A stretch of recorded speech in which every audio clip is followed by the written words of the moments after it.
Hey, Hi Hi, guys. Rachel. Rachel. Hi, how are you guys? Good. How are you? Doing great to start. I love how shrouded in mystery this show is, especially because, psychological thrillers are always very fun from an audience perspective. But for you guys as actors, what was the joy of getting to bring to life that mystery within your characters? Well, without giving too much away, because the show is mysterious for sure, and hopefully very epic and exciting. But at the heart of it, actually, it's kind of an intimate story that sort of examines the nature of what it is to be a human being, particularly at a time when nothing feels particularly solid.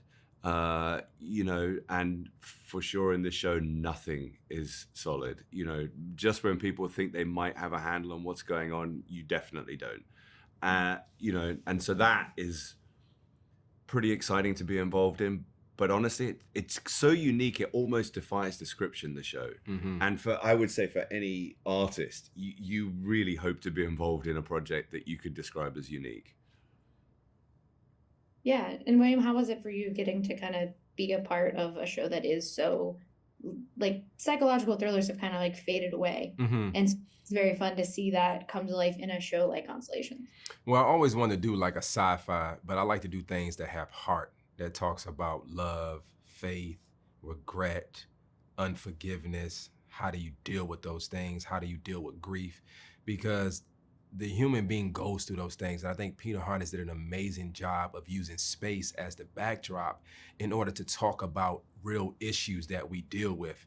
And that is the psychology of the human behavior. And it's almost like a case study on it. And so, embodying Paul Lancaster, he goes through those ebbs and flows of it, coming from space. And then now he's back on Earth and he's trying to figure this thing out. And it's just been a wonderful experience. And I know viewers are going to really love it, but it's going to be more like they're having an inward journey on themselves. And then they're going to have to make some decisions and some answers. And maybe they don't know. There's times that we didn't know. We'll go over to Peter. We don't know what's going on. And I remember going over to Peter and he said, "You'll figure it out." And it wasn't that he didn't know. It's almost like your character, I'm not even talking to Will, I'm talking to Paul. You'll figure it out. And so that made the experience so much well worth it.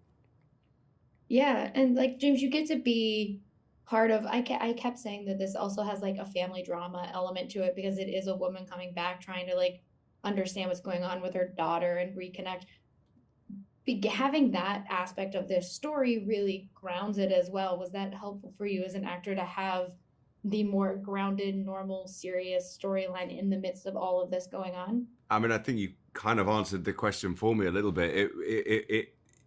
Look, when I first started reading it, it feels like it's going to be a sci-fi, right? Because it's in space, and then suddenly it morphs into maybe being a thriller, and there's a conspiracy element to it. And at the heart of it all, there's this one dysfunctional, but actually had two dysfunctional families who are struggling to try and make sense of the world. And when we first see Joe and Magnus together, I think it's pretty clear that it's not exactly the greatest marriage. Something's off. Mhm. We couldn't possibly understand exactly how far off it is in that moment. The Alice character, who's played by these two amazing twins, Rosie and Davina Coleman, for me was my way into the show. Because they felt very pure, and everybody else is dealing with sort of complex adult stuff, and then these two girls just kind of grounded me into it. And it was honestly, it was beautiful to be a part of something that has this huge epic scope, but it's just a sort of intimate family story at the heart of it all. Yeah, and William, for you, listen, I love space. So Mhm. anything that has space, I'm fully on board Yeah. without. For you, getting to be on both of those parts, what was it like, having that space element that you got to work with? It was amazing meeting Scott Kelly, a real astronaut who spent time in space. And he walked me through a lot of things. And he talked about being graceful, how to move in space. If you push off like that, Will, then it's going to send you 30 miles per hour down the other way. So how do you touch it and just move gracefully? And working in the harness, it hurts, but it's nothing cooler than being pulled from one end of the space station to the other end and being weightless, you know, and some of those experiences was just quite remarkable for any actor to experience, but also heartfelt when you're having those tough scenes that we're doing and being weightless. Yeah. Thank you guys so much for talking with me. Before I leave, I just have to say, James, as a Jarvis girl, I was so happy we didn't die in Oppenheimer. It made me very, very happy to survive that apple. Thank you. But thank you guys. Me I know too. people I'll be get back for excited. Oppenheimer too. Yeah. I love Have a great that. one. You too.